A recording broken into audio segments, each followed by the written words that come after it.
What if the marathon that breaks your heart is the reason you end up running the race of your life? In today's episode, I'm flipping the script. Last time, Elaina hosted me and walked through my coaching story. This time, I'm putting her in the hot seat, and we talk about how she went from a broke post-grad with a Timex watch and a random 5K loop at home to a 246 marathoner in the American Development Program at Chicago Marathon to casually running 50K and 50 miles on the trail for fun. And so we get into all of it. Her first half marathon, where her only goals were to finish, have fun, don't get injured, and want to do another race. Some of the rookie mindset marathon mistakes that she made in Erie, including taking fluids at every single mile and spending far too much time in the porta potties. Bouncing back with a 3:03 in Georgina and then breaking 3 hours at Boston on a sketchy Achilles. Philly with her hurricane, force winds, grandma's DNF, and why underfueling the day before a race was a harder pill for her to swallow than a full-blown DNF. The stress fracture in South Carolina that led to her full leg cast, learning to walk again, and the mental spiral that comes with being completely sidelined.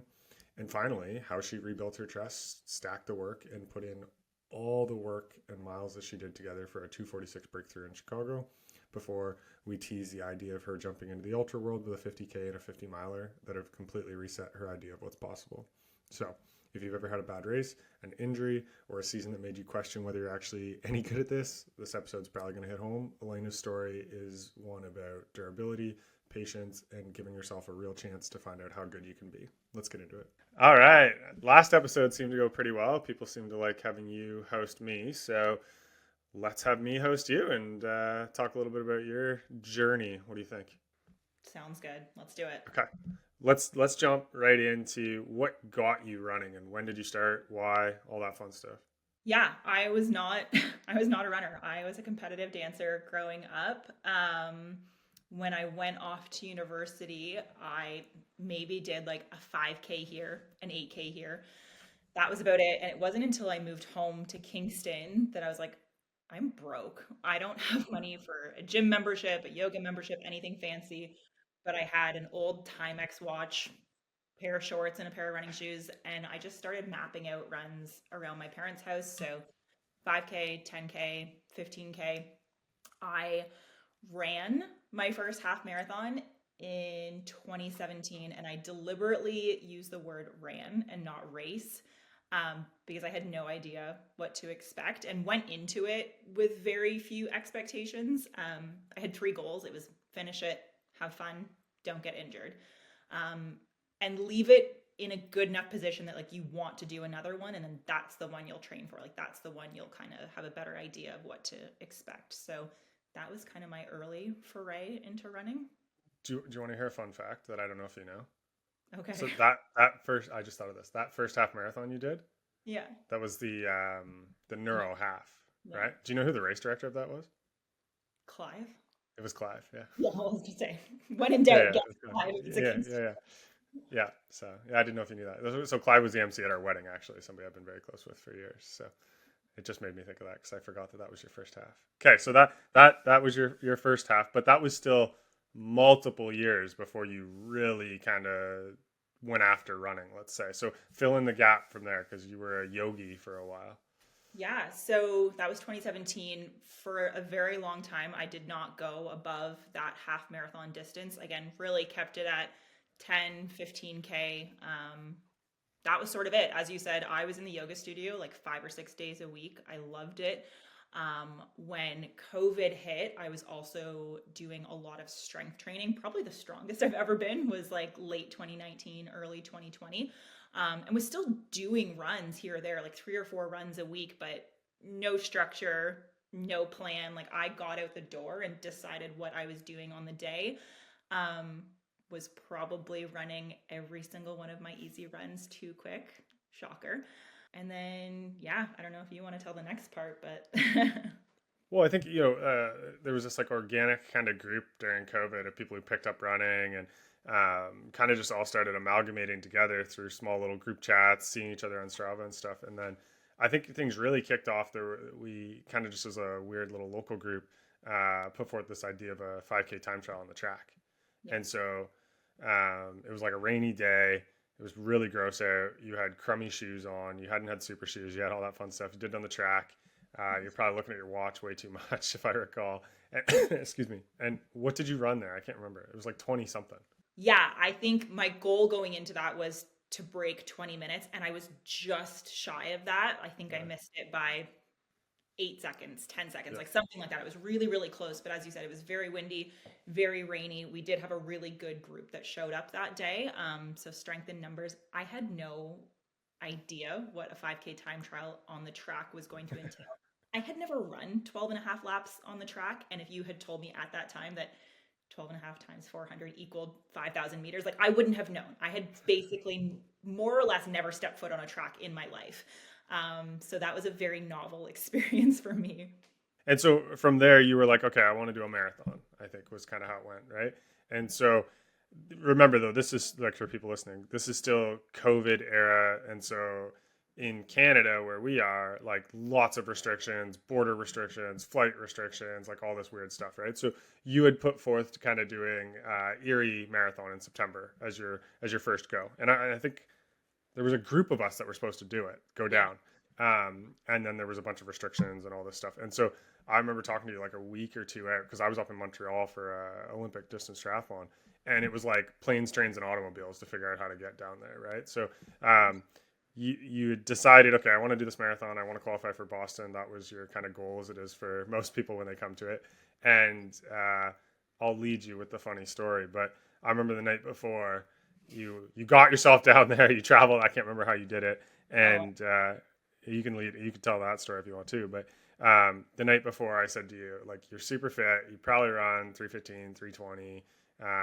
Just no faster. Actually, I thought you could run 305, 310. And it was like, just don't do anything different than you've done in your builds, because our group had done a lot of the long runs together. So I knew I'd been running with you. Everybody had been running with you. We knew how fit you were. And so, what did you proceed to do during the Erie Marathon in your debut? I did new things because Yeah. why not for your first one? It was a mid September race, as you said. It was fairly warm that day. And I remember either the race director or someone overhead before the race started was like, hey, there's going to be aid stations every single mile because it's a looped course. You do essentially a half marathon twice. And there was, noon or water or whatever. And knowing that the temperatures were warmer that day, I was like, this can only help me. So 1 mile into the race, what do? I grab a cup of fluids. And meanwhile, we had trained in Kingston all summer, very hot and humid summer that year. And we have this beautiful, basically 30K loop in the East End. And we would plant 1 to 2 Gatorade drops on a 30K route. And I decided that I needed fluids 1 mile into a race because it was there. So why not?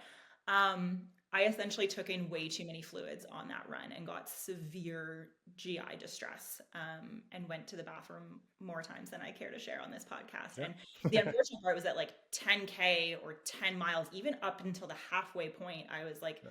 either lead female or like top three Yeah. female. And then it went drastically downhill from there. Yeah, that was a rough one. I remember seeing the results after and going, "Hey, something went wrong," and then What finding happened? out why. And so that gave you like a little bit of an inclination that you could probably be pretty decent at the marathon. I think you were a little dejected and frustrated, but at least there was a reason, right? It wasn't a fitness reason. It wasn't a I didn't train enough or I'm injured type thing. And so we devised this plan. Races were starting to come back in Canada. It was the first year of the Georgina Marathon. So we were like, okay, you're not beat up. This was kind of the first time we realized that you've got this insane durability, right? You came out of that and we were like, okay, well, let's go do Georgina Marathon. And you had training partner and friend Matt Morey was also doing it with you. And so fast forward a couple weeks, 5 weeks, 6 weeks later, give or take, and you go into Georgina. So what happened there? I did not take a cup of fluid until 30K. I was like, I don't want it. I don't need it. Keep it away from me. And the race conditions were also very different. So going from mid-September to like the third week of October or something, it was cold, it was windy, it was rainy. And being right along the lake, we were getting a lot of cross breeze. And so I just ignored the aid stations. Not that there were as many, there certainly Yeah. were not cups and waters every mile. But I took my one and only cup around the 30-kilometer mark. And it was really only because Matt was stopping for a cup. So I kind of Yeah. like grabbed one. I was like, well, we're running this together, basically lock in step. Yeah. So I took that 1 cup, and that was the only sip of fluid I had for the entire run. And what'd you end up running? 3:03. 303, qualified for Boston. I think you were up there in the It female was for division too, female. fourth female, yeah. And so I think that was the first time, you can correct me if I'm wrong, where you actually thought, hey, I kind of enjoy this longer marathoning stuff more so than the shorter stuff that you had done kind of in your past, and you had wanted to do Boston. You obviously qualified, so you're able to go. But what about that race kind of gave you that idea that, hey, wait, maybe I could try being a marathoner?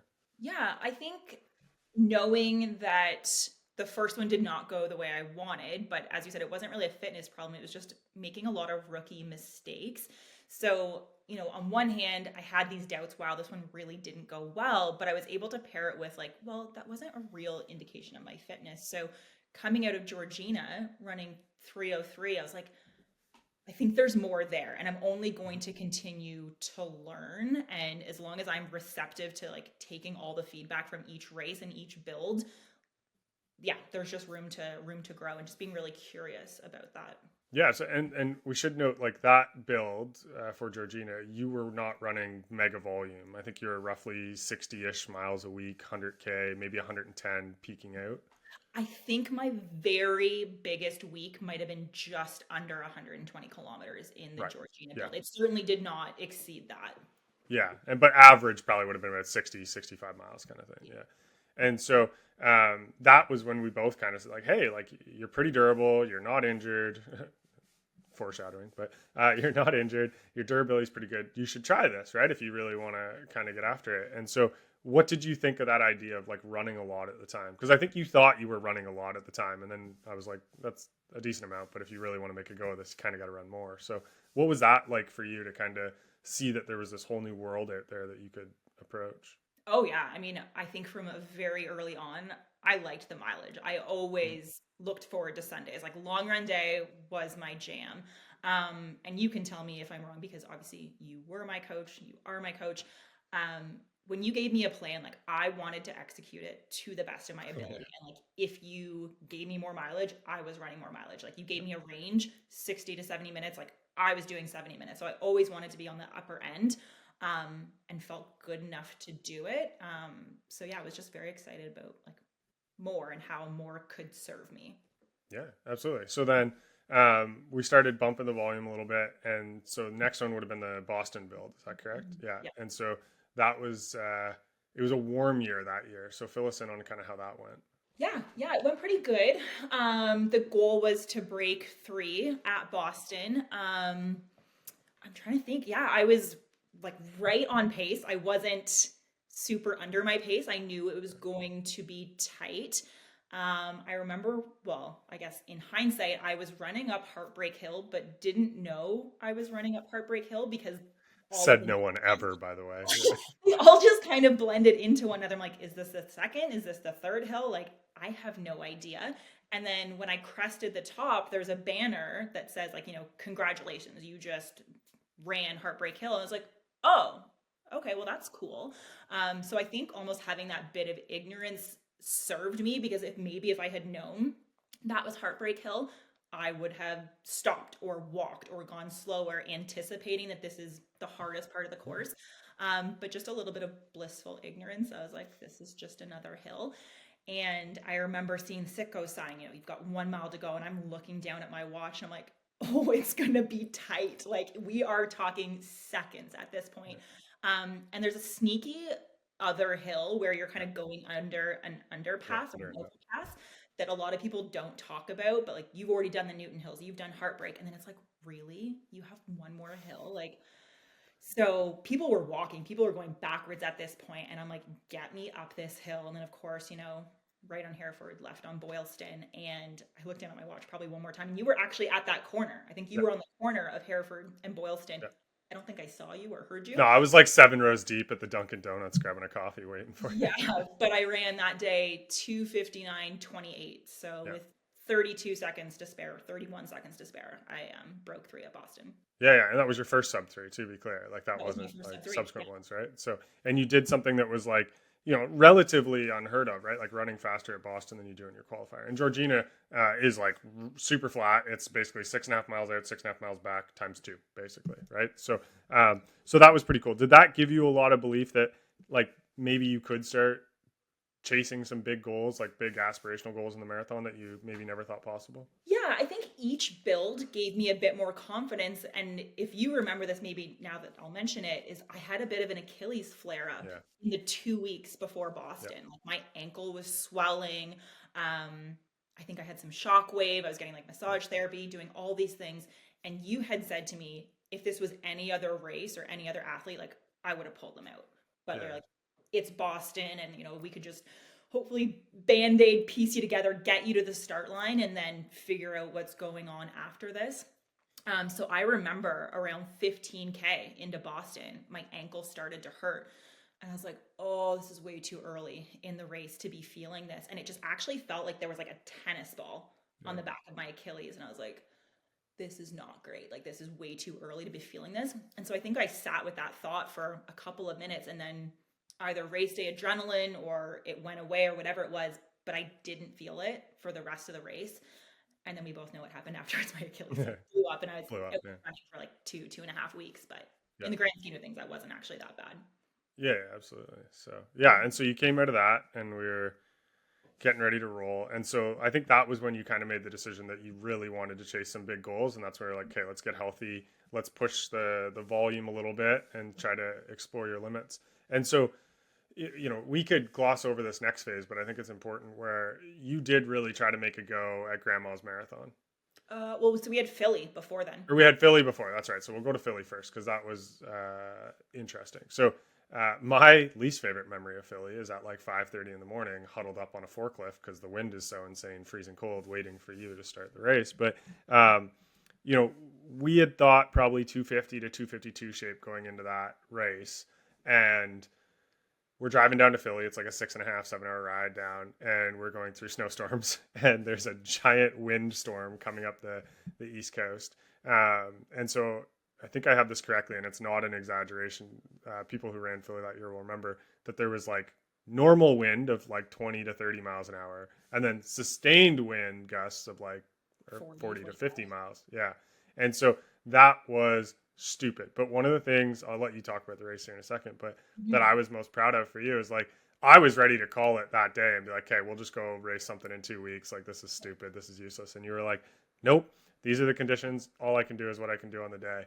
And so I was out on the bike, touring around the course and stuff to see you and such. And you embodied that. You ended up running 2:55, 4 minutes faster than Boston.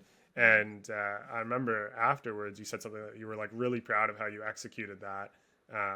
So yeah, tell us about that race because that was an interesting one. Yeah. So I remember standing in the corral with the other athletes, and the flags of all the countries are on either side lining the street, and they're just whipping like insane.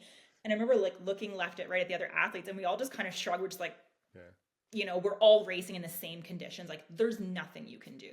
Like, this is one of those uncontrollables. Like, you cannot control the weather. And so I knew I was probably going to have to lean more into marathon effort versus an exact or very narrow marathon pace. Um, and so the gun goes off. As you said, you were very graciously on the bike. And I remember at one point, very early on in the race, our buddy Nick Cosman was racing, I think, Ironman Arizona. And I'm Yeah, like, you're right. what's he doing? Like, what's his swim split? Like, I was just conversing with you. Like, you're on the Yeah. sidewalk, you're not on the course, to be clear. But I was just trying to distract myself because it was so windy. And I'm like, talk to me about something that isn't the race, that isn't the running. And I was asking about Cosmo's Ironman. Um, and I remember just trying to stick with a group, stick with a pack, have people to block the wind because it was quite aggressive. And then probably the funniest part of the race for anyone who's raced raced Philly Marathon, you go out and back Kelly Drive, which is a really long stretch. It can be a bit dead in terms of crowd and cheer support, and you get a little bit of net uphill heading back and eventually towards the finish line. And again, it's pretty late in the marathon. It's like maybe 32K, 33K, something like that. People are dropping off, they're slowing down. And um, you start yelling at me, and you're like, pick it up, like, pass this girl, da da da. And these are not like encouraging, happy cheers, like there's probably some F bombs or some yelling, Yeah. Yeah. but you know that I respond better to that than like the "you're doing so good, Yeah. keep going." So I remember just laughing, like thinking this Yeah. is hilarious. Anyone who's on the course hearing this Yeah. guy Oh, yeah. yell Yeah. at this girl that's in the middle of a marathon, that was funny. Athletes first. Got to do what's right for them. Doesn't matter what your image happens. So, yeah, no. It's okay. So I forgot about Philly. That was a good one. And so then we were like, okay, let's go find a fast course because Philly is good, but it's not a super fast course. We're like, let's No. really get after it. Go chase a fast one. So we're like, let's go to Grandma's, right? Because it was like 7-ish months later, give or take. Get a little recovery from Philly, big build, and that was a giant goose egg. What happened?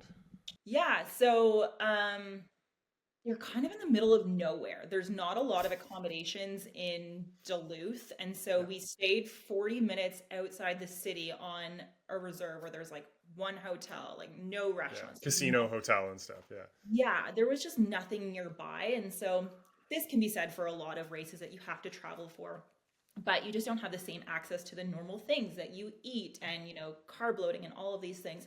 So unconsciously or unbeknownst to me, like I just didn't fuel well heading into that race, just not having the same options and access to food. So I woke up on the morning of grandma's and like this should have been like alarm bells going off, but I didn't think about it. Like I could barely pee that morning. Like there was just nothing in my stomach to to excrete or to get out. And then they bus you out to the start line. You're sitting around the village for an hour, hour and a half, and it was a warm day as well. And the gun goes off, and I'm feeling pretty good through like 5K, 10K. Have like a little group to work with, and around like 13K, like I start getting honestly like a little dizzy, and it just felt like I had like an instant like blood sugar drop, and I was like, that's weird. That's probably yeah, not how you should be feeling 13K into a 42-kilometer race. So like I grab a gel, grab some, get some more carbs into my body, but just felt a little lightheaded, felt a little dizzy. And I'm like, it's one thing if you feel this way 35K into the race, but like to have to battle 30 more kilometers, potentially 30 more kilometers feeling this way, I was like, and it was like the temperature was like climbing and climbing and climbing. I was like, this doesn't feel good. Um, yeah, I eventually pulled off the course at 21 kilometers because I knew there was going to be a medical tent. The volunteer like had me lay down, took my temperature, gave me Gatorade, gave me some kind of like salty snack. I honestly can't even remember at this point. I was very tempted to go back out onto the course for a couple of different reasons. Like one, like no one wants to DNF a race, yeah, especially knowing I had put such a good build together for this. Um, had run a couple PRs in my training. I think like a 10K PR, certainly a half marathon PR on route to grandma's. And then just from a logistical perspective, I'm like, this is a point to point course. Like it's really shitty to DNF at a point to point course. And anyways, long story short, I DNF'd and they put me on the bus, which is the saddest place to be. It's like the bus picks up the people that drop out. And I'm looking around and like there's a lot of people far better, far faster than me. Like I know they were going for OTQ times. And it was the saddest bus ride of my life. yeah. I want to just add to one point about the food thing. And so you obviously have quite a healthy appetite, and we'll talk about that with the carb stuff going on. And so just for people listening, you can correct me if I'm wrong here, but it was more so you didn't want to eat things that were going to upset your stomach. It was a fear of like upsetting your stomach with like new foods because there was like not good choices, let's be honest. Yeah. And I think one of the reasons you've been able to be so durable and the success you have is that you eat all the time, and that's what made this incident so probably annoying to you and frustrating. Is like it's not something that's typical for you or anything like that. It was like a circumstance thing. And so we took away from that and learned like, okay, like we had to be a little bit more diligent with our hotel bookings and meals and that kind of stuff for subsequent marathons. So just to put that out there for anybody listening, like, yeah, you are and you will be concerned the day before about what you're eating and such. But if you move it to the end of not eating enough, right, it's like you can always stop and go to the bathroom, right? It's really hard to refuel if you don't have enough in there. So yeah. Okay, so that was your first real taste of like it really not going well. Like Erie was so new, like, yeah, it was your first one, it kind of happened, but this was one you had like kind of went for, right? Yeah. And I remember you were like pretty frustrated, a little bit down, but how did you kind of get per se the resilience to bounce back and go, you know what, I still want to chase this. I'm not going to let this one be the thing that beats me down. Yeah, I think just focusing on the next thing. Like there are so many races, there are so many distances, and yes, I love the marathon. It is my favorite distance, probably always will be. But I'm like, this is June. There's still 6 months left of the year. And so we went into a big 5K build over the summer. We were preparing for Toronto TCS half marathon. We had other races that we could pivot to.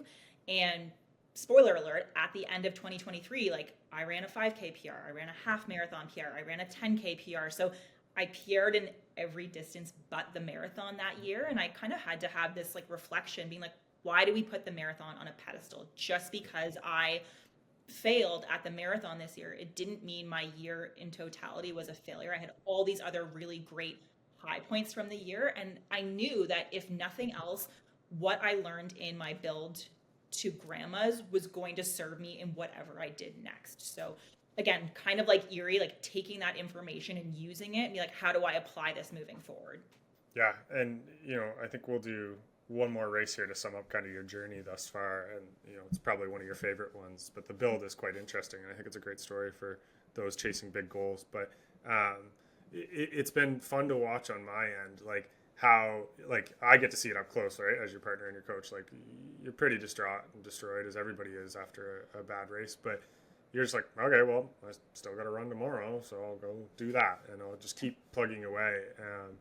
And so as we look ahead towards Chicago, I know we've talked about kind of the races and such and how they've gone, but this one I want to back up and talk about how 2024 actually started for you. So we are, we've tried to take it pretty seriously and chase our goals and such. And so the last couple of years we've gone away and done, bigger training camps each year. And that was kind of the first one where we were like, let's go away for like 6-8 weeks and get out of this like crappy Canadian winter. And so we had ended up going to South Carolina. Don't ask us why. Would we ever go back? Heck no.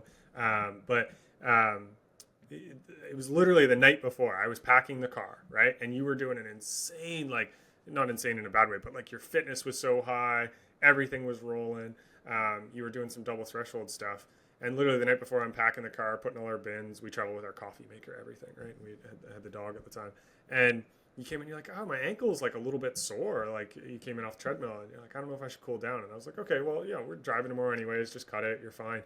But I remember thinking at the time, like, that's weird. She never gets sore. I know we talked about the Achilles thing in Boston, but like that was it. Like there was nothing, like no soreness, like no, I'm tired the day after workouts, like crazy, right? So I was like, okay, whatever. We'll just monitor. We'll take tomorrow off since we're driving a bazillion hours anyways. And it was actually like Olympic trials marathon. We were getting ready to watch it the next day, right? And so, we're driving down. You're still a little sore. I'm like, okay, just take the day. It's fine. We'll just, it's a travel day, whatever, right? So that was day one. Day two, we wake up, we watch the OTQ, we drive the Olympic Trials Marathon, and we drive down and get ourselves to South Carolina, and we find this canal path. We're like, sweet, we'll just go do a little shakeout run, and for those of us who know, she's the good one, and I'm the washed up has-been. Usually it's me like dropping like flies or trying to get her to slow down to run with me, or I can't talk because we're running at her pace, and the whole run, not a word. Like out of Elaina. And she, like, anybody who knows her, everybody knows I say that she can make friends with a tree. She's nonstop, right? In the best way possible. And nothing, right? And I'm normally like, we get back car, I'm like, fuck it, that's it, I'm done. Like 30 minutes, whatever, 29, 28, whatever. You're the one who's like looping around, right? You're the neurotic one on that. And she stops, and I'm like, oh, that's kind of odd. This isn't good. And I had a vibe. I was like, I don't think this is good. So we get back, you're pretty frustrated, it's sore. Do you want to fill in the next part, or do you want me to fill in the next part? Yeah, I would say with a caveat, I actually wasn't sore. And even the first day when we were still back in Kingston, there was no pain. I want to be clear. No pain, no soreness. But I said, something feels off. And I don't know, as a former dancer, yogi, now runner, I've always been extremely in tune with my body and knowing what is normal for me and what is not normal. So when I pulled the plug on my workout back in Kingston the day before we drove down, I was like, something just felt weird. And I was like, well, there's no need to push. We're driving 14 hours tomorrow. And so I felt that same weirdness on the shakeout run along the canal path. Again, not pain, not discomfort. I was just like, my stride feels weird. Like my gait feels weird. And the very next day we drove to the hospital. We went to the emergency department because we're Canadian and that's what we do. That's what you would do in Canada. And the healthcare system was wonderful down there. We were in and out, imaged, billed, triaged, everything, like literally under an hour, which was incredible. They did an x-ray on my ankle and they're like, no, there's no sign of a stress fracture. The doctor was like, maybe you have a stress reaction, but like we can't see anything on the imaging, so you're probably fine. But taking the cautious approach, you were like, let's pull the plug, let's just cross train. So we hopped right on the elliptical. I spent more hours on that elliptical in Columbia, South Carolina than I care to admit, like sometimes doing up to 2 hours a day on it in doubles, doing workouts. And that was fine for about a week and a half, maybe almost 2 weeks. And then I came back from the gym one morning and had noticed that my ankle had started to swell. And we were like, we need better imaging. And so I found a place that does MRIs, booked like basically a same day appointment. Thank you, American healthcare system. And I show up for the appointment and I'm nervous, right? But like, and I was working. I couldn't come with you. Like you were exactly. Solo on this. Yeah. I went by myself. And so they do the imaging and I've never had an MRI in my life. Like I've always been super healthy. Like the only bone in my body up until this point that I've broken is my left thumb when I was in grade 5. And so the tech, who is not supposed to read the results to me, after my image, she was just like, you didn't hear it from me, but like you have a stress fracture. And I was just like, what? She's like, you need a boot and you need a boot like yesterday. And I was like, I'm not from here. Like, where do I even go? And so she told me about this place on the west side of Columbia.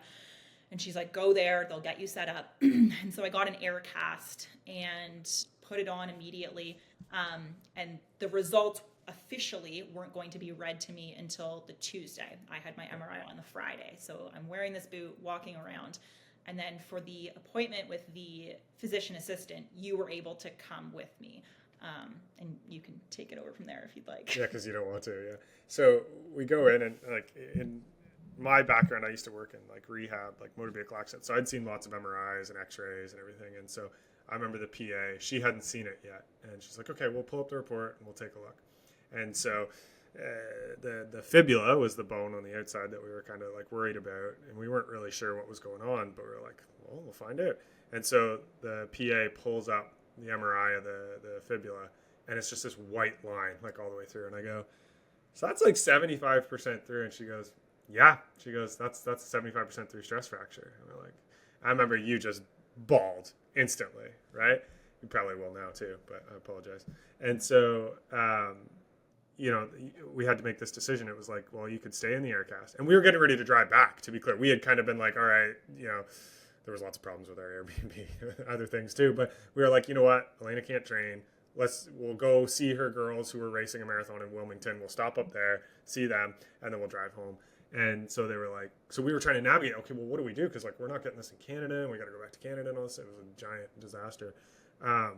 And so the PA, who was like lovely, was like, you have two choices. You can keep the air cast or you can put a hard cast on. But she was like, this needs to be healed, right?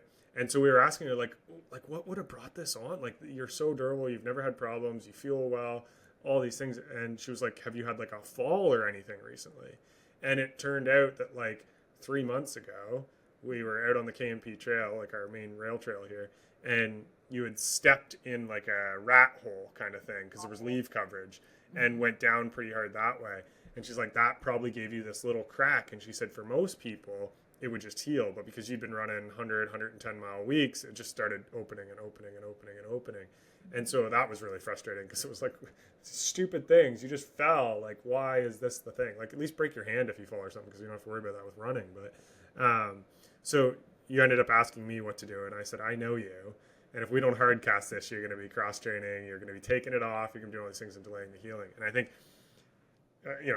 all the races, all the stuff you've had, that 8 week, end up being about 8 weeks, was probably the hardest you've ever had mentally with your running journey. Is that fair? Yeah, it was brutal. And as you said, like I know me and I was gonna if I did the air cast, I would have wanted to take it off to swim, to bike, to cross train in an effort to minimize like losing fitness. But I was like, if I'm not going to be able to train the way I want to train anyways, just like hard cast it. Like take Yeah. the decision away from me so I can't take it off. And then potentially actually delay or elongate the healing process. And I was kind of just like, go big or go home, let it heal properly and in the normal time frame. So we hard casted it then and there. Like minutes later, they were in. They had to Yeah. cut pants off me, which was Yeah. hilarious. I still have those pants. I don't want Yeah. to move them, but and yeah, that those 8 weeks were incredibly hard. Like this is a physical injury, and it sounds so cliche, but like it was one of the hardest like mental blocks of Yeah. my life. And unfortunately, it was my right leg too. So like I couldn't drive. Yeah, I would that's right. literally, you would either drop me off at the gym so I could do seated upper body weights, or I'd lay on the Yeah. ground and do like clamshells and like glute stuff.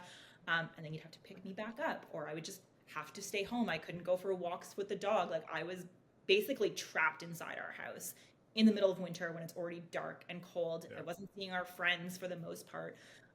But I was focused on doing as much as I could do with the hand I'd been dealt, so to speak. So like I was on crutches, I was on the cast, and I would like crutch my way into the gym and make the best of a shitty situation. But yeah, it was really tough. And I don't want to add more insult to injury here, figuratively and literally, I suppose. But that was going to be your first spring where you had a couple of elite bibs too, right? Like you had just kind of broken through, where you were getting some bibs. You were going to go to Vancouver for the first time and race out there. And so we ended up going to Vancouver. I ended up racing, but that sucked a lot for you, I think. And so it's tough, right? Like when your partner also does the same sport and gets after it, like you get to share a lot of things together, but if one person's on the injury reserve, right, I don't want to say you're jealous, but you're kind of like, I wish I was doing it. You can be happy for me and I can be happy for you, but it's like, I wish I was doing that too, right? Or we were doing it together like we kind of planned. And so how did you navigate like being out in Vancouver, watching the races, like those big races that when you were doing the double T stuff back home, you were on the treadmill a lot. So that's a grind, right? Doing, 16 to 18 miles a day on the treadmill a couple days a week for that. All thinking about all the time, okay, but I can run the 10K and this and such. And then so how did you kind of navigate going through that where those races were right there, right in front of you, and you were sitting on the sidelines? Yeah, well, as you said, like I had a bib for Sunrun for the 10K. I had a bib for Ottawa 10K, like our Canadian 10K champs. But I also knew that if everything went well, I had a bib for Chicago in October. And I mean, you can't rush recovery, you can't force fitness. It just doesn't work. So, did it suck not being able to have that spring racing season that I wanted? 100%. Like, literally teaching my body first to walk again, because when Yeah. my cast came off, the rest of that week, the next 3 or 4 days was, hey, just weight bear, walk around. And then after those couple of days, like learning how to walk, it was like, okay, run, walk intervals, 1 minute jog, 1 minute walk, repeat 10 times, 2 minute jog, 1 minute walk. Like, and everything felt a little weird. And I remember being very self-conscious, being like, does this feel weird because the bone isn't healed? Or does this feel weird because you haven't run in 8 weeks? So every sensation and every feeling became like magnified or amplified. And like I had lost a little bit of trust in my body because and this is one part you left out when we were in Colombia, but I wasn't in pain with this stress fracture. Yeah. I was running 800 miles. And when we were at that appointment with the PA and she's reading me the imaging, like the white line shows across, she starts like manipulating my ankle and she's like, does this hurt? I'm like, no. Does this hurt? No. And she's like putting more force and like literally like grabbing my ankle. And she goes, well, there's your problem. Any other person would have been screaming out in pain. I said, well, don't get me wrong. Like I can feel you're squeezing my ankle, but I'm like, it's not painful. So like I wasn't getting the same cues or signals from my body that like, hey, you have a 75% stress fracture. You should be in pain. And as I said earlier, like I just noticed something different or something off, but it wasn't pain. So like again, I also have a very high threshold for pain. and sorry, I digress. I forget what we were talking about, but yeah, I really had to trust the process coming back. And again, another one of those like cliche terms, but it's like, I don't want to re-injure myself. I don't want to delay this recovery even further. I've never come back from an injury like this before. So I have to do the run walks. I can't skip through this or fast forward through this. And being in Vancouver when you were getting ready to run TC 10K and we were going through Pacific Spirit, and that was my first time there, all I wanted to do was go on like a 60-minute run or a 70-minute run. And you were like, nope, you get 15 minutes. And I was like, Yeah, it's probably the most beautiful running place in the world. Yeah. oh, it was torture. Like, because I was, again, I had just finished my run walk phase of my comeback. And I was just getting into like 10-minute continuous, 15-minute continuous, 20 minutes. And it was so tempting to want to do more or push forward, but it's like everything in due time. And it's like, just trust that like this is the protocol that's going to get you healthy. Yeah, and I think it was torture, but one of the things I'll give you credit for is like you did not stray on the cross training. Like you crushed cross training through that, and that really is what set you up for the Chicago build that we'll kind of get into. And I think that Chicago build, that was, you were probably a year into doing the high carb stuff, right? Where we're like trying to hit 80, 100 grams at that point. This was going to be the first real marathon where we're hitting like high grams of carbohydrate. And so that build was going phenomenal. I think you peaked out at 192K, just shy of 120 miles, give or take, my math's right. Like super smooth, feeling great. Everything's going well. We get to our last little tune up. There's this local race that we wanted to do, and we've since partnered with for coaching and such, Picton, or the county marathon, we just call it Picton, but the county marathon. So we're like, we'll do the half. I think they give you an elite bib or something like that. And we're like, we'll just do the half. We'll do it at marathon effort. It'll be a last little tester. This was 2 weeks out kind of thing. 2 weeks out or 3 weeks out? 2 weeks out. 2 weeks out. 2 weeks out that year. That's right, because things were going pretty well. And I did my run while they bust you out to the start. And then I got on the bike and I'm like, yeah, it's a little bit off. Like, that seems weird. And I remember seeing you at like 10K and you're like, nope. And I'm like, okay, well, just, get the effort in, see what happens, right? And this is one of the things, like, I've worked with you long enough and I know you well enough and you're so great at this. You just talked about it, like knowing your body, and you're like, something's off, right? And so I remember you just being like absolutely destroyed at that one, thinking, how can I run well in Chicago? This is 2 weeks out. You couldn't even run. What'd you run in that? 124 and change? I think I was right around 125. So 125, yeah. 4-minute Ks is what I ended up. Over 4-minute Ks, yeah. 4-minute Ks, yeah. And so we were like, okay, we'll test iron. We'll see what it is. We went through everything. And so we go through that. Maybe, do you want to talk about how that felt for you? And like, how does it feel being 2 weeks out from the biggest marathon of your career? You were in the ADP program in Chicago, and you're sitting there going like, what the hell is wrong with me? How am I going to do this? Yeah. So I guess the only correction I would make is that the plan wasn't to run Picton half at marathon pace. The plan was to race it. And I was feeling so fit. Like, get a PR. I've never had a better marathon build. Like every single workout, long run, like I had crushed. I was feeling so confident heading into this race. I was like, I might run like 118.30 or whatever. And like my PR at that point was just under 120. Yeah. And so I felt very ready for a big breakthrough just based on how my training had gone. And for the first like 5-6K, I was on PR pace and it was feeling pretty good. Again, another hot day. So maybe we learned it doesn't run well, hot marathons, hot races. But it wasn't necessarily a heat thing. Like I just didn't have like that next gear, and like my body just like wasn't responding after those first 6K. And I just feel like I didn't have the energy. I didn't have the push, which was weird. So yeah, slowed down, was like, and as you said, we got blood work taken to see, like, did I have a drop in iron? Because I had been on iron supplements for quite some time at that point. We learned that like 2 years ago. Yeah. And what was the most upsetting, like, wasn't the time, wasn't the pace. It's like, I don't have such a big ego that like, I can't have an off day. Like, that's fine. If it wasn't my day, it wasn't my day. But what was more concerning was how I felt after that race. I was very under recovered. My body was beat up. It was sore. And I'm like, I've done longer, harder runs than this and felt better and more recovered. So I was like, why do I feel this way? Like, I remember going for a run in Lemoyne Point the very next day with some of the group, and like, I was struggling to run 5-minute Ks or 8-minute miles. I'm like, my body feels like trash. So not the biggest confidence boost heading into Chicago. That was like, I can't even run marathon pace for 13 miles, let alone doubling that. But as you said, so I was in the American Development Program at Chicago. What I think was nice is that I also had a bib for CIM at that point, because way back when I was still in the stress fracture phase, like we didn't know if I was going to get to the start line fit and healthy in Chicago. We didn't want to put pressure, again, to force fitness to build on a condensed timeline.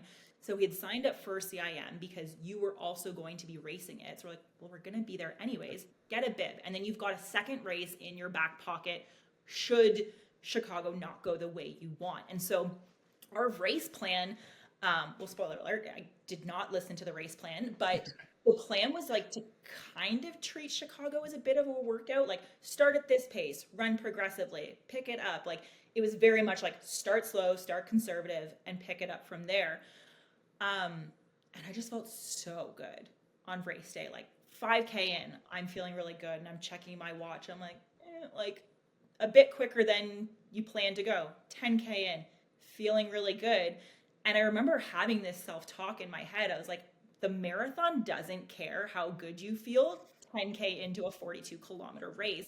So I was cautiously optimistic, and I'm like, okay, I feel really good, but like, at what point might that change? When will the other shoe drop? And so I get to the halfway mark, which is when I knew I was going to see you. Like I throw my empty bottle of Scratch, my high carb, and then you toss me my next one. And you look at me, and I'm just like I'm feeling good. And you're like, you're having a day. And I get to the 30K mark. I knew I had just run a 30K PR. Like I know, like, and I knew even when I crossed the halfway mark, I was like, 2 or 3 years ago, this was probably a half marathon PR. Yeah. And so, yeah, it was rolling really well through 21K, through 30K. Eventually, around 35, 36K, when we kind of turned into the headwind, things got a little bit harder. But it actually wasn't like a legs body soreness. I'd started to tell all the fuel I had consumed at that point, and I have literally all my fueling still written down on my computer from that race. In 2 hours, and this is spoiler, in 2 hours and 46 minutes, I had consumed about 255 grams of carbs.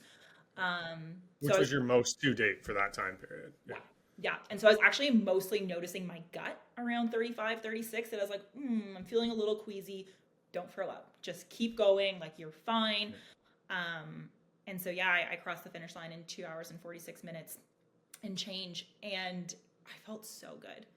Like, I remember having a kick coming down. Is it Columbus? I forget. I think it's Columbus. Yeah. Before you turn and go up the overpass to the finish there. Yeah. And the part of my body that was the most sore after Chicago was my right shoulder. Because when I run, and that's like I tense up a little bit. So my right shoulder was a bit sore crossing the finish line. But I was like, I feel like I can keep running. Like, I felt so good. And I'll pause there. Sorry. Yeah, no, it's all good. I was just going to say, like, from a coaching perspective, there's this story I tell all the time where I was coaching some elite women that were doing the Canadian 5K champs. And I remember saying, like, it was up in Edmonton, so a little bit of altitude, and they were just starting to break on the scene. And I remember saying, like, don't go out faster than, I think it was like 325s, like 520 something miles. And I see their first miles like 5:15. I'm watching the live feed. I literally just closed my computer because I knew it was going to happen, and they blew up. But I remember with you, I was like, she doesn't normally do this. Like, this isn't a typical thing for her where she goes out too fast. And like Chicago, you're always wondering in the majors, is the tracker right the first couple miles and such. But then you just kept ticking along, and I was like, okay, Brant, remember, there's such thing as overcoaching. Like, don't screw this up for her. I remember looking at you, and you're like, yep. And I was like, okay, yep. Like you said, you're having a day. Go get it, right? And I think it's super cool because, like, to be clear, you can do that a lot better when your volume's high. You can take slight little risks like that because you've got a lot of good data to know that you're not going to implode, right? Not always, but it does help, right? So for newer marathoners out there, marathoners on less volume, you can't always kind of make that judgment call. Chicago also is really great because it's flat. You don't get beat up in the back half or anything. But I think, the main thesis I want people to take away from the story is, like, not everything has to go right, and you can still run a PR. And so I think had you had the mindset that, like, everything had to go right, the second things didn't go right, whether it was picked in or how you were feeling going in, or even like earlier in the year where you're like, I'm trying to do these big things in the marathon, and now I'm out on a cast and stuff. It would be easy to give up, or, you know, have your confidence drop for all the external reasons that were going on and such. And I think that was one of the cool things you did. You just kept like believing in yourself. Like, if I follow the process, if I train, if I do everything I can, then if I show up on race day and it's my day, I can take advantage of that. Right. So it's like, there's that old cheesy quote that's, luck is, what is it? Luck is, or opportunity is preparation plus luck. Right. And so you had an opportunity, but it was because you were prepared and you got lucky. You didn't get lucky in terms of like you didn't deserve to do that, but you had a little bit of luck that it was your day. Right. Yeah. And so I think, you know, for everybody listening, like that's got to be a central takeaway, is like, there is no one single run or week that is deterministic of marathon success or failure. But it's all about how you stack those. And, you know, you having probably at that point a year and a half, 2 years of decently high volume, right? That also helped you bounce back from that injury. That also helped you in the marathon build recover faster from that, you know, bad day you had in Picton and such. So anything you want to add to that one? No, I think just like when I crossed the finish line, I mean, I threw up. You puked, yeah. That's right. Yeah, there's a great series of photos on Marathon Photo where there's like photo, photo, photo, and I get closer, closer, and closer to the rail where I eventually throw up. But I remember just crying. I was so happy, and it just felt like so cathartic knowing how the year had started, like injured, in a cast, unable to walk or run, and be like, how is this like 4 months after my cast came off? Like, it just seemed so surreal to me. And like, it really was one of the first times where I thought I really got to express my fitness, because, you know, in Boston in 2022, I ran 2:59, but we thought I was actually in 2:55 shape, but it being Boston. In Philly, we thought I was between 2:50 to 2:52 shape. Really windy day, I run 2:55 for a PR. Grandma's didn't go the way I wanted. So I was always performance-wise a couple minutes behind what I thought the fitness I was in. And this really was the first time where I thought my build and my fitness and my performance were all equal to one another. And it just was the happiest feeling I've ever had. So I'm like, I know this wasn't just the Chicago build. Yes, my build was, I don't want to say flawless, but like it was an incredible build. Like everything came easy. Everything felt easy. But that build wouldn't have been possible without the Grandma's build, without the Philly build, without the Boston build. So everything really just compounded and cascaded onto one another. And it just really felt like I had my day. And we know that doesn't always happen, right? It doesn't always happen for me. It doesn't always happen for a lot of people. And in a distance and a race like the marathon, so many things need to go right on the day. And I've said to so many of my athletes, I wish A plus B always equaled C. Good build plus good taper equals good race. But that's just not true, right? And I've had probably every combination of great build, shit taper, good race, mediocre build, excellent taper, great race, like every combination. So it's like you really do need sometimes the stars to align on race day. And it just felt like everything went that way in Chicago. And the last thing I'll add is just like, I was looking at my watch during the race being like, this is faster than you plan to go out. But I just had such trust in my body on that day, which also was really cool because I had such a lack of trust in my body earlier in the year from the stress fracture, feeling like my body had betrayed me. It didn't give me the signals. It didn't give me the cues that you should be in pain. There's something wrong. Get checked out. Like there were no cues to tell me that until, you know, it did. So just really having so much trust in my body on the day that like, I know my effort and this feels very low effort. Like perceived effort was just like, I'm chilling until 35K. So that was kind of cool. And so I think it was such a cool moment for you. And I think it really spurred this idea that like you could chase big goals, right? Like you could like really now start to think about, okay, how good could I actually get? And so I'm going to glass over the last kind of year or so.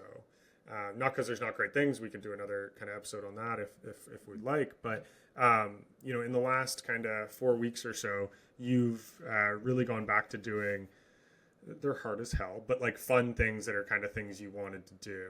And so if you follow Elaine along on Strava or Instagram, you'll see that she has taken up the ultra world a little bit. Not it's trail, but it's not real trail. Let's be honest. It's a rail trail. It's crushed gravel. It's amazing. We love it here. The way Elaina runs up on her toes, like if you look at her shoes, this is just her natural gait. This isn't something we try for. I think it's from the dancing background. But the back of her shoes do not touch the ground very rarely. That's just her. That's her style, right? And so you're never going to be a trail girl because the risk to your ankles is so high, right? But we were like, okay, well, you wanted to try some ultra stuff, and you had reminded me, you're like, one of the first things you said to me, I didn't remember this when I started coaching, was like, I want to do a 50K someday. And I was probably at the time like, yeah, whatever, that's cool, but like, let's go get fast at the marathon, right? And so we come off Berlin, and that obviously with the heat this year didn't go the way you wanted it to. And I remember you on like a Wednesday being like, I don't have a purpose anymore, because we weren't training for anything. It was the most like depressing, comical statement I've heard in quite some time. And we had kind of talked about the 50K thing. I said, well, why don't we text Caleb, like one of our ultra guys, and Kyle, one of our friends who's always up for anything, right? And we're like, hey guys, you want to do a 50K on the trail next weekend? And they were like, yeah. And you were like, okay. And then you were like, sweet, I found my purpose. And so you went and did a 50K, like just having fun. I was going from trailhead to trailhead, giving you food and such. So like not an official thing for sure, but like super fun. And so how did that go? It went great. I think, from a distance perspective, I was not concerned about whether or not I could run 50K. It's 8 kilometers more than a marathon. It was, again, my goals going into it were finish it, have fun, right? Really enjoy yourself, especially coming off of, a marathon build and, a spring build where I raced many 10Ks and half marathons. Everything is pace and dialed in and times. And this, I just wanted to run the distance. I didn't really care how fast or quick it got done. I mean, I wanted to run under 4 hours because I thought that would be kind of a walk in the park. But we had kind of devised a loose plan that was like, run it progressively, which is typically the kind of runner I am. It takes me a little bit of time to warm up, the legs to wake up. And then, at some point, it's just like run based on effort. As you are out there longer, pick it up, if it feels right, if the effort feels right. And so Kyle and I ran the first 25K pretty conservatively. I think we were like 440s, give or take. And then we got to the 25K mark. We pick up Caleb, and we really start picking it up from there. And I think I split the marathon in 3:08, which is hilarious because years ago that was my PR or faster than my PR or whatever. And then, what was the official time? 3:39, I think. Yeah. So average like 4:23 pace. Yeah, basically 7-minute miles, more or less. Yeah. So no, it was a heck of a lot of fun. And we saw you around the 40-kilometer mark because you were driving from trail crossing to trail crossing. If I needed a gel, if I needed a bottle of high carb, and you're like sub 40 for the last 10K. And I was like, what? Like, I've already been out here for 40K. I was like, no, piss off. I think you had way meaner things to say than what you just we don't have an official person to bleep this podcast, so no, I was pissed off. But we were pretty close to 40 minutes for the last 10K. And how the run finished is we finished it around Sweet and Sour, as we affectionately call it. It's a 1,500 meter paved loop. And we knew that we were going to have to do about 4K on this 1,500 meter loop, which was honestly probably the hardest part of the run, not from a physical perspective, but just being like, oh my gosh, I've done this loop again and again. And you were in the car and you're like, pick it up, like empty the tank, like let it rip. And I was like, you let it rip. I'm 46K into a 50K run. And Caleb and I are dropping like 6-minute pace, like 6-minute mile pace at the end of the run. And I just like sprinted it in just to get it done. But it was a lot of fun. And then because you didn't think that was enough, we were like, why don't we do a 50 miler? So we did a 50 miler the next weekend. Mm-hmm. And one of the most hilarious things, because I jumped in and ran with you kind of around 30K, give or take. Mm-hmm. And I remember asking you, like, how are you doing? You're like, my legs are fine. My lungs are fine. I'm just really bored. I was like, must be nice. That was the beautiful thing. In the 50K, I had company from start to finish. Right. Literally every single kilometer, I had company. With the 50 mile or the 80K, I ran 90% of it solo. You know, Kyle was busy that day. Caleb came out for a little bit, but he had other commitments as well. And I've retold this to a couple of our friends, including this morning at Fritter Friday. And I said the hardest part of the run was between kilometer 40 and kilometer 50. Because I remember hitting 40K. I was like, oh my God, I still have, like, I'm only halfway. I still have 40K to go. And then I hit 50K. And I was like, this is so anticlimactic. Last week, 50K meant something. Like, it was a new distance. Like, it, you know, was this big goal. I'm like, today, 50K means you have 30K left. And that sucks. So it was just like, so like this 50K was meaningless en route to this 80K. So that was a really hard stretch for those 10K. And also my phone died because I'd been listening to a couple of podcast episodes. So like little to no company. Then my phone dies. So I don't have a podcast or anything. And I was like, it's just me and my thoughts for 25, 30K. But the best part, or I'd say like one of the best parts of the run was when I hit 60K. And that I saw you and Caleb and I think Sam, that was in Harrowsmith. And I hit 60K. I was like, oh my gosh, like the light is at the end of the tunnel. I only have 20K left. And for anyone who knows, like when I'm in a marathon build, 20K is like one of my average everyday easy runs, less than. Like sometimes I'll go out and run 23, 24K. So just the fact that I was now able to chunk it and be like, oh, this is just an easy run left, it made it a lot easier. And the second thing I'll point out is that like when I can stop thinking in terms of distance and start thinking in terms of time, it's like, oh, I have an hour 40 left, or oh, I have an hour 30. That seems a lot better to me. Maybe people have other opinions for themselves, but that seems a lot better than being like, I have 25K left, I have whatever.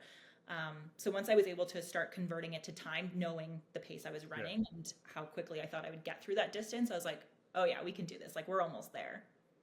Yeah. And so what was your finish time again? 6 hours 18. 6 hours 18. 6 hours 18. Yeah, that's right. 444 Ks. Yeah. 444 Ks. Yeah. Yeah, which is crazy. And so, what have you learned by moving up to the ultra? Like, obviously, the marathon is quite big, but like doing some of these ultra, just obviously unofficial. They're not races, to be clear, right? But what have you learned from challenging your limits and kind of moving up in distance here? Oh my God, it's so fun. I mean, you know, I have always leaned more towards endurance than speed. So really just seeing what my body is capable of is really cool. And something you told me when you first started coaching me back in 2021, and I'll always remember this quote, I share it with a lot of my athletes, but you basically said like, you deserve to find out how good you could be and you deserve to explore your potential. So, you know, even though this isn't a fast marathon or a fast 5K, whatever, like I am exploring my potential just in a new way, in a new avenue. So, yeah, just constantly kind of seeing what is possible and like what my body is capable of, which I think is really cool because as you've said on this podcast, like knock on wood, I do have a very durable body. I fuel well. I, you know, naturally default towards the longer stuff. And so, yeah, just kind of consistently seeing like, okay, like what more can I do? And like, I'm sure you can tell because you've been there for both efforts in the car, driving from trailhead to trailhead. Both efforts have felt really easy physically. Yeah, it's been pretty effortless. Yeah. It's been pretty easy. So like knowing when I finished that 80K, it's like, I could have run another 20K last weekend and hit 100 and it would have been fine. So just, yeah, the ability to like rewrite your own expectations for yourself is really friggin' cool. Well, and to see like that the limits that you may have perceived before have just been smashed, right? Like I remember you going into the 50 miler there and being like, well, I don't know, I'll go pretty easy. And then I check in with you at like 10K and you're already like 10 seconds a K up on pace. And I'm like, yeah, I know. See, I told you, right? Yeah, we thought maybe I would run 8-minute miles or 5-minute pace, like 450 pace, 10, as you said. 10. And I think you're right to be cautious off the start. But I think once you get in there, like you're such a good feel runner that you know roughly what the right effort is and parsing it out, even as that is extended to the ultra stuff. But I do think like one of the cool things that we're seeing in the ultra world that people are doing is they're like pushing limits and breaking through and then resetting new limits. And I think what's really cool is that carries over everywhere in life, not just in running, where you start to see like, oh, I thought that was a limit, but it's actually not. Yeah. Cool. Well, that's probably a good place to end it. I mean, we can pick up another one here if people want with potentially the 100K FKT that you might do. We'll put that out there just in case. Oh, I didn't realize you put that out there, but thank you. Oh, we can edit it out if you don't want to. But and I was thinking maybe too we could do something that like maybe a quick fuel breakdown for how you've fueled for some of these, including what you've used, how often you're taking. So if people want to see that quick 10 to 15 minute kind of fueling video, we're happy to put that together. Just leave us a comment that you would like to see that. And as always, if you can subscribe, notify, all that fun stuff that I've told makes this go a lot faster and see other people and stuff. So if you're game to do that, please do. If not, thanks for listening.